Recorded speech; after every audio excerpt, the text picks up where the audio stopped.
Thanks very much. Good morning, Adam. How are you? I'm good, thank you. How are you? Is it afternoon there, actually? Yeah, it is. It is. That's one question. What's it been like weather-wise? Hot, I can tell you that. It's about 32 degrees now. But it's good to get some training in. I guess that's been the whole point of the exercise, trying to acclimatise and get things ready for the test against Greece. Yeah, of course. Look, a lot of us have finished the season about 3 weeks ago now, and we've had quite a long break. So I think coming out to Turkey and get this warm weather camp in is going to do us great and prepare us right for Greece. Adam, the last game you came on against France, you had 25 minutes or more even, but you replaced Evan Ferguson. Is there any chance that you two might start against Greece? Would you like to see that? I don't know. Look, it'd be great to play with Ev. He's had an unbelievable season at Brighton. Of course, he scored in his first game with Ireland as well. So to play with Ev would be great. I think everyone knows he's a fantastic player, and who knows, me and Ev could be playing together in Greece. If not, we both support each other. We want to do the best we can for our country. And physically, how are you now? I mean, there was an injury concern, of course, in the past, but do you feel you're over all that now? Yeah, I think I feel as fit as I can be right now. Fingers crossed it stays that way. But for me now, I just want to keep the head down and focus on the games. And physically, I'm all good. Best of luck to you. Thank you. Thank you. We'll go to Bernard O'Toole next. Bernard O'Toole. Adam, how are things? Just to I suppose expand on what you were chatting to Tony there about, just if it is going to be you or Evan, how are you enjoying that rivalry? And is it in many ways does it bring out the best in you having a rival like him for that starting position? Yeah, I think in every team we need some friendly competition. Like I said, I think all of us, not just Ev, there's 5 of us forwards there. We're all fighting for the same spot, and I think we're all doing it in the right way, and we help each other achieve to the best we can. Whoever starts in any games, I think we all support each other and try to do the best we can, and that's what's so good about this team. There's no egos in this team, and we'll all try to help each other. And just on the Greece game in particular, obviously you played in some big games for your country. How big of a challenge and how big of a game is this in your Ireland career so far? Yeah, it's huge. Obviously, this game's going to be massive for us, and we're all preparing ourselves and looking forward to this game. It's a big game for us in this country, and we just want to go out there and do the best we can and try to get 3 points put on the table. Do you feel it's a must win? I wouldn't say it's a must win. Look, obviously every game we go out there to win, and it is an important game that we feel like we want to go out and win. So look, we're looking forward to it, and we'll do the best we can. Thanks, Lee. Thank you. Damien Spellman, please. Hi, Adam. Adam, you'd established yourself in the Ireland team, and then the injuries happened and what have you. So in the last 18 months, you perhaps only played 1 game, I think it is. How frustrating has that been for you? Yeah, it was a frustrating couple of months.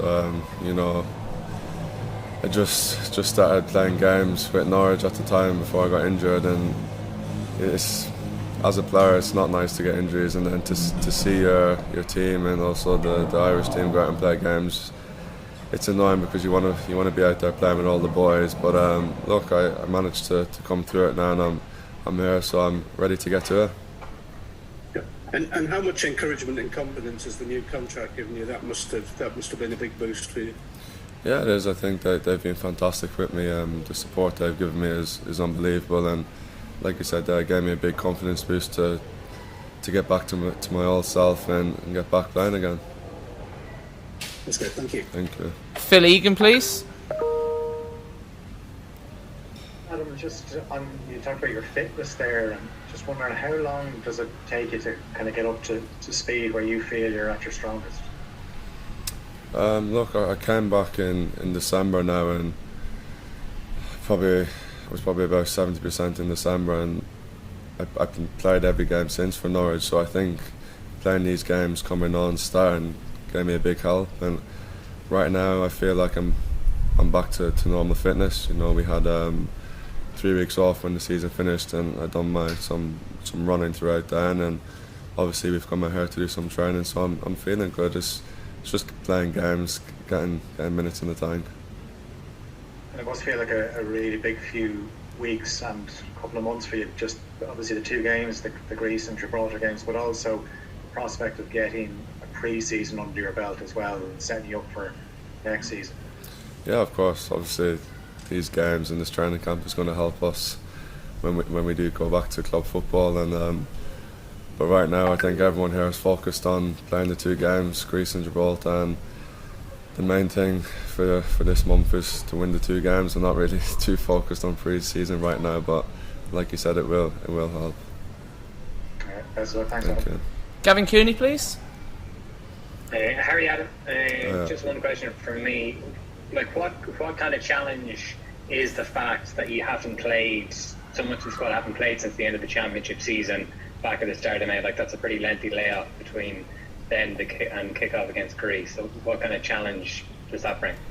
Yeah, obviously it's going to be a bit of a disadvantage. Look, we've had 3 weeks off, but to be fair, all the staff here have given us programmes when we finished, and I think all of the boys have stuck to that. We spoke briefly in the last camp that we do need to show commitment if we want to qualify for these sort of things. And look, it is a challenge, but we're all professionals here. We know what we have to do and what we're capable of, and that's what we need to do. Stick to the team, and that's why we're out in Turkey right now, getting the warm weather training camp in and trying to get as fit as we can. Okay, I don't see any further hands up. Is there any further questions for Adam before we potentially switch over to Will? Yeah, I'll take one if you don't mind. John Fallon, yet, please. Adam, how are you doing? Hi John, you alright? Well, thanks. Yeah. So I see Timo Pukki has, finally out of the spell at the club. What type of influence was he on you during your, breakthrough into the first team and since then? No, look, Timo was massive to me ever since I came in. When I first came to Norwich, I wasn't playing many games, and I was getting really frustrated. But he handled me through that. And looking back now, it was stupid of me to be frustrated. As you know, he was scoring all these goals, but even off the pitch, he helped me off the pitch in terms of what to do outside of football, and on the pitch he was fantastic. And he's a great player to look up to, with all the goals he scored in Championship and the Premier League. It's someone that I look up to a lot, and he's a great person. And Neil O'Riordan there, please. Thanks. Hi, Adam. Hi, okay. Good. Just to follow up on that, given that he's leaving, have you had conversations with the manager at Norwich about what that kind of means for you? Have you told you, listen, this is your big opportunity to be the main man here, or have there been conversations along those lines? No, look, I think every new season's a big opportunity for me. Obviously, it was difficult when Timo was at Norwich. He was the main man, and next season's going to be a big one for me. Try to get myself in the team, but I think me and the manager know it's going to be a good opportunity for me to try and become the main striker at Norwich, and I just have to do the best I can to get in. Is that how you view it, that this is kind of your time and you've got to really seize that chance? Yeah, like I said, I think every season I have to take the opportunity, and it was difficult to try get in the previous seasons, but of course with Timo leaving now, I've got a big chance on my shoulders, and I just have to grab the opportunity and take it. Great, thanks, Alan. Thank you. Okay, it doesn't appear there's any further questions, so yep, Philip, go on then. Sorry, Kieran, I can't find the hand facility. I'm like, I'm a dinosaur. Adam, just right, you are, yeah. one time. Have Irish fans seen the best of you? That's the first one. And how frustrating is it for you personally that you've yet to score your first Irish goal? Is that a burning ambition? Irish fans, I think for me, I've played some good games for Ireland. I think the best one for me was probably the Portugal game, and obviously that was 2 years ago now. And for me personally, I probably just have to be a bit more consistent, but I don't think I've been bad in many games, and obviously I can be frustrated not scoring goals, but for me personally, again, I feel like I've helped the team quite a bit. Obviously my job is to score goals, and I'm sure that will come come soon, but I just have to keep helping the team. That's the main thing. And just, you've seen other players come in, you've seen Parrott and Obafemi and Ferguson, they've all scored a goal. You must feel you want to get that goal personally, and I'd say your celebration will be something special when it comes. Yeah, of course. I think anyone who comes into the team will want to score for Ireland. You know, it's a massive thing, and me being a striker, of course, that's what I want to do. And seeing the other boys score is fantastic, and hopefully I can add to that tally. Okay, guys, we'll end Adam there.